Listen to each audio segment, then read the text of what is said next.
prepare yourself for tales of the creepy, the terrible, and the awful things that hide in the night. Welcome to these dark spaces.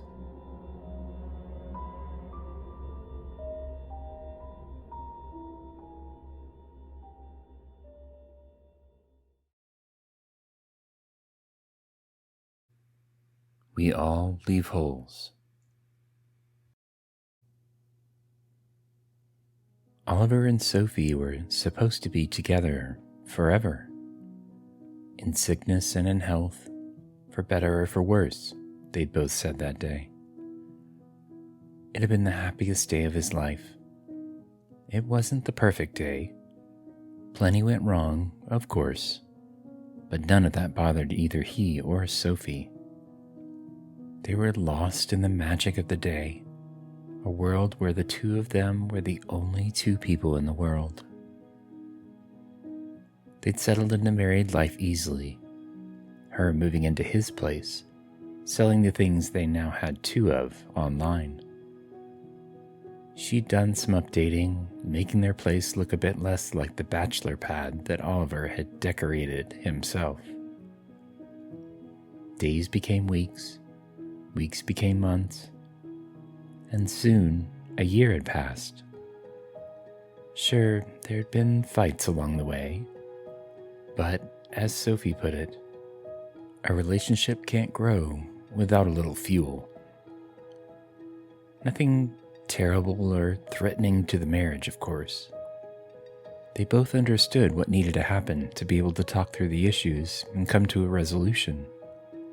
She needed to cool off for about 10 minutes, and then she was ready to talk.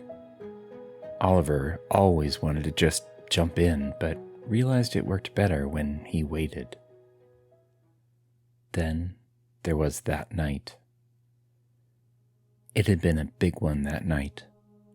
It even resulted in him leaving for the bar he frequently haunted to give her some extra time to cool down. He'd driven, given the cold weather, and how much the snow was coming down. Just a few short blocks, but the warmth of the car was a welcome respite from the biting chill outside.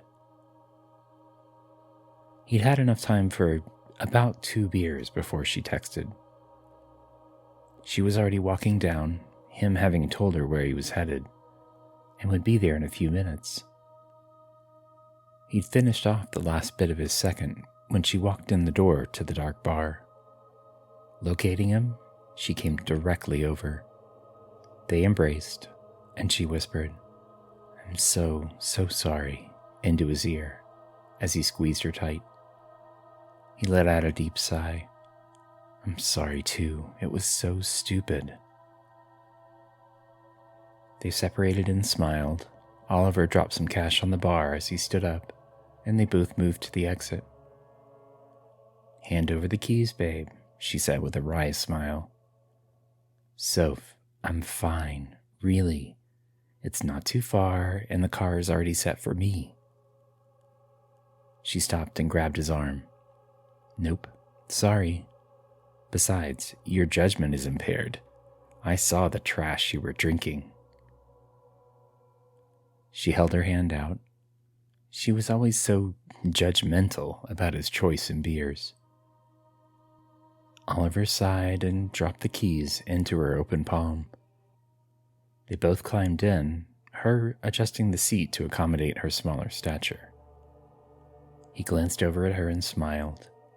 She returned it, her crystal blue eyes flashing in the light of oncoming traffic. She pulled out carefully into the light traffic of the 2-lane road and accelerated towards home. The rest was a blur. Oliver remembered the blinding lights and trying to cover his eyes. He remembered the car spinning, the high-pitched screech of the tires across the concrete road. He also remembered the sound of metal crushing metal and the scream from beside him. A scream in that voice he knew, screaming his name. And then nothing. Complete silence. What he remembered most, however, was his wife's body, there in the seat next to him, and then beyond, outside the window, the grill of a large white truck. Large pieces of metal protruded from her body as she lay there limp, blood soaking most of her clothes and pooling in the floorboard. He tried to get her out, tried to do anything to see if she was somehow okay, but there was no use. That truck had taken the one thing in his life that made him happy away from him. They'd said the driver of the truck had been distracted, that they found his cell phone there in the front seat and his wrist broken from where it had hit the dash. They said he'd likely been holding the phone when they collided. Even now, months later, he still wakes up in a panic, covered in sweat. The last thing he remembers from the dream every time is her scream and the destructive sound of metal colliding with metal. Tonight was no different, and he sat up, his heart racing, and he began to sob. His therapist told him the dreams would go away on their own eventually. The part of him that woke in a panic each night wanted that, but another part didn't want to lose that memory. What was the quote he'd seen on one of those little signs while he was sitting in the funeral home making her arrangements? Only time and tears take away grief. That is what they are for. These days, Oliver had both things in spades. Some nights he didn't sleep, fearing the return of the dream and not wanting to deal with it that night. It was on some of those nights that he swore he could still feel Sophie close to him. He would hear what sounded like whispers and think how much they sounded like her voice, calling him from across their apartment. There were even times that he glanced up and swore that he saw the hem of one of those silly nightgowns she loved so much, turning the corner towards their bedroom. A few times after several sleepless nights, his mind was weaker and he'd actually followed it, calling out her name, begging her to stop, just once. But of course, she was never there. Grief is a funny thing. It makes you try to find hope where you know is only hopelessness. Gives you the power to willingly disregard the truth, blind you to it, for even a moment of happiness. Several weeks had passed since that day, and Oliver had stopped having that same dream every time he closed his eyes in exhaustion. He returned to work, easing back into his normal life as his therapist had recommended. He'd come home completely exhausted, and after consuming yet another greasy dinner from a paper bag, decided to try to get to sleep earlier. He used to come home, grab a beer from the fridge, and sit down on the couch and enjoy whatever happened to be on. But he hadn't touched a drop of alcohol since that day. He took 2 of the pills he'd been prescribed to help with sleep and climbed into bed, switching out the light, and thanks to the pharmaceutical assistance, was soon asleep. He dreams, but tonight it's different. In his dream, he's there in his bed, the room a perfect imitation of how it is in real life. He feels the bed next to him compress and looks over it to see his wife slide under the covers next to him. He feels the warmth from her skin against his, and her scent almost overpowers him. And he begins to cry. He reaches for her, but she shies away, her head shaking slightly, the pillow under it whispering as she moves. She puts a single finger to her lips and then points at him. He nods in understanding, and she begins talking in that golden, smooth voice she'd used when they were close there in bed he'd so loved. "Oliver, my love," she whispered, "I know you miss me, but you need to move on." The tears were now pouring from his eyes. All he wanted to do was embrace her. Move on? How could she say that? He could never just move on from her. She continued, "I know what I'm asking for, but you need to stop dwelling on the past and live your life in the present. You need to trust me on this. There's things you don't know, and if one possible future for you happens, the results could be very, very bad." He looked at her in confusion, having somewhat regained his composure. "Oliver, I love you very much. I know you've had thoughts about ending it all and some vain hope to just be with me and whatever comes after. But you cannot do that. You must not." Her voice was firm there at the end. Oliver nodded and wiped his eyes. "I just thought that maybe—" She silenced him again. "It's not what you think, babe. You don't want this." She paused and looked away for a moment. Those crystal blue eyes flicked back and stared hard into his. "If you remember only one thing, remember this. We all leave holes." He'd furrowed his brows and opened his mouth to ask what she meant, but she was already up, suddenly standing by the side of the bed. As he watched, her body slowly disintegrated, replaced piece by piece with a sort of shimmering, glowing form. She moved swiftly towards the wall opposite the bed, stopping only once in a move he could only assume was her shimmering form looking back momentarily, then disappearing through the wall, leaving Oliver alone once again.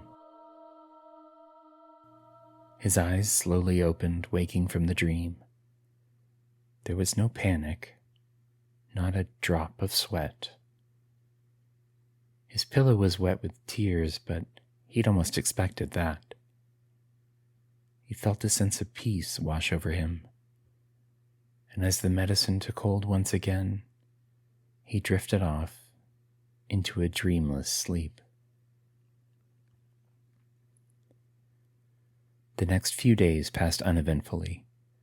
He was able to distract himself with work pretty easily during the day, but when he was home alone at night, his thoughts always returned to that dream and his wife's last warning. We all leave holes. The part about him not killing himself had been straightforward enough, but what did that mean?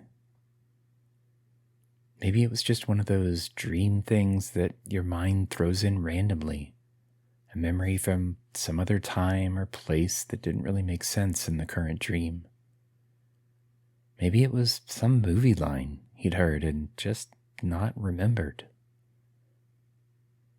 But there was something about the sincerity of her voice that made him hesitate. It couldn't just be random.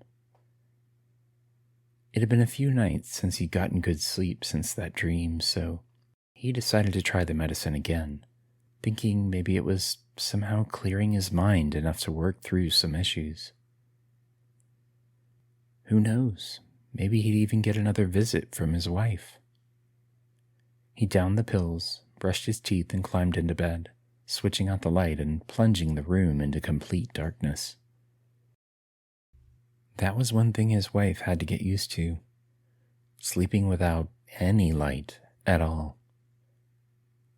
She'd always been a nightlight person, someone that needed a waypoint in the dark to feel comfortable.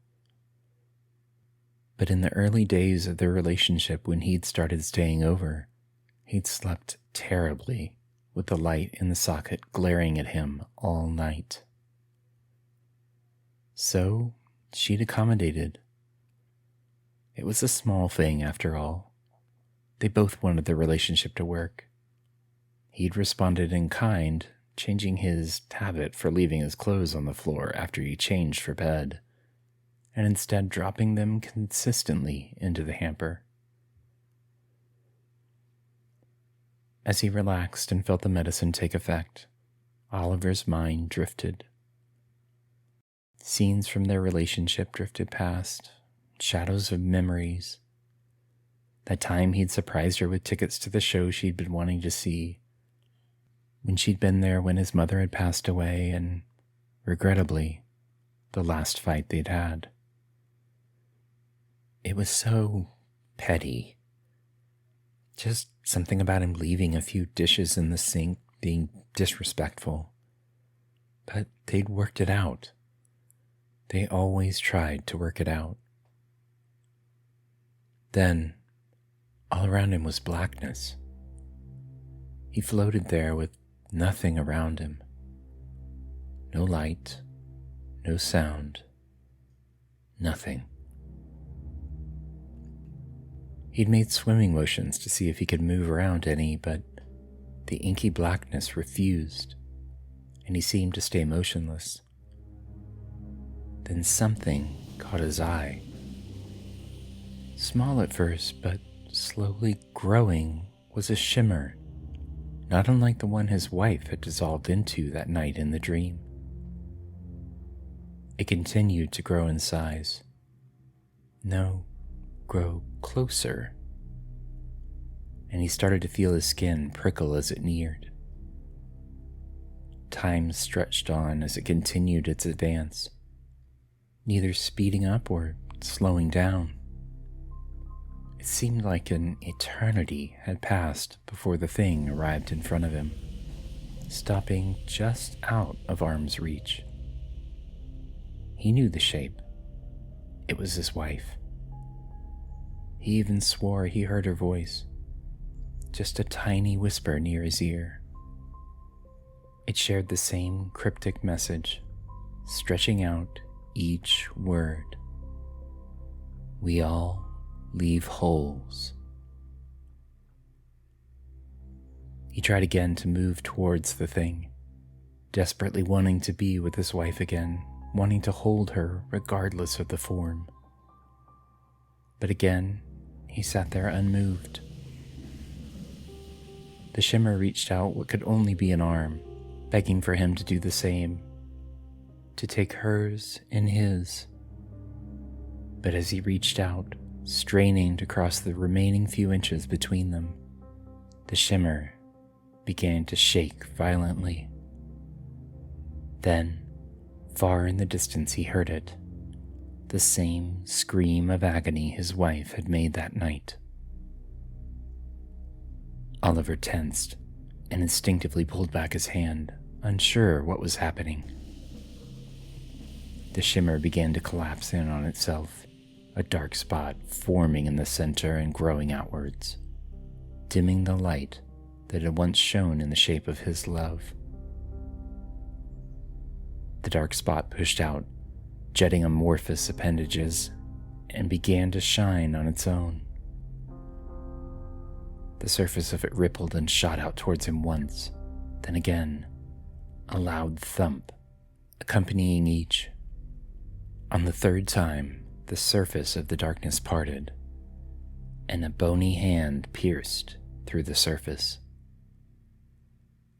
The arm continued to emerge from the blackness, a gnarled, twisted thing, with gray skin the color of ash, pocked with red flecks of something that glowed as it struggled to emerge. Each of its 3 digits were caked with what looked to be something the color of dried blood, and what seemed to be something like fingernails jutting from both the ends and the middle of each digit.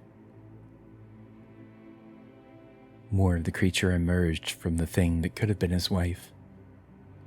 Roughly human, but too many arms and legs jutting out at impossible angles and connecting to the body in all the wrong places.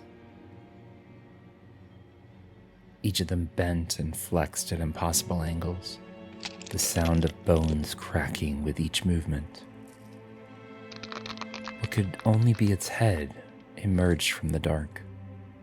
Glowing red flecks that covered its skin now concentrating and completely covering its face. Deep inset and completely black eyes that seemed to swallow up all light stared at him, threatening him to challenge its stare. Its mouth was filled with 2 rows of razor-sharp teeth that lacerated its tongue every time it moved, sending blood spurting towards Oliver, covering his shirt in a vile mix of saliva and blood that burned where it hit exposed skin. Instincts kicking in, Oliver tried to turn and run away from the creature, but it was already completely through the portal. It had arrived, and it, unlike he, could move in this place. Oliver tried vainly to strike out at the creature, but doesn't connect a single blow. Despite its appearance, its body and limbs seemingly constructed by the devil himself, the creature was remarkably lithe and understood the principles of motion here. It advanced on Oliver, reaching for him with those terrible claws, threatening to rip him apart. Oliver tried to lash out again, now that the monstrosity was closer, but he found he suddenly couldn't move. His arms and legs seemed pinned into place. He couldn't even turn his head to the side. Instead, he was forced to watch as the thing descended on him, cocked its head to one side, and sliced open Oliver's belly with one quick slash. Another quick slash and a gash opened on Oliver's chest, and he felt the creature's claws dig deep into the organs there, weaving into the gaps between each one of his protective ribs. Oliver tried to scream, but found he couldn't even manage that. He was at its mercy. Like it could read his thoughts, its face drew back into what could almost be called a smile. More of its dagger-like teeth, some broken and rotting, showing at the edges. Oliver began to feel woozy, likely from the loss of blood. But this was just a dream, right? You can't die in a dream. The searing pain in his chest and stomach disagreed with him, however. The thing reached out, stabbing its sharp claws into each one of his arms, lifted them up, and with another swift motion, one on each side, separated Oliver's arms from his body.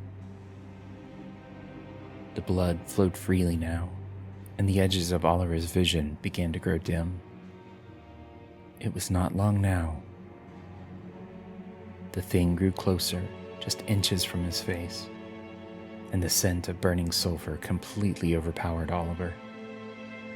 It moved forward a bit more, placing that awful face with the impossibly sharp teeth right next to his ear, and whispered, "You all leave holes, every one. Your wife left a hole just for me, and you will too." The thing made one last incision across Oliver's neck, and the world fell away.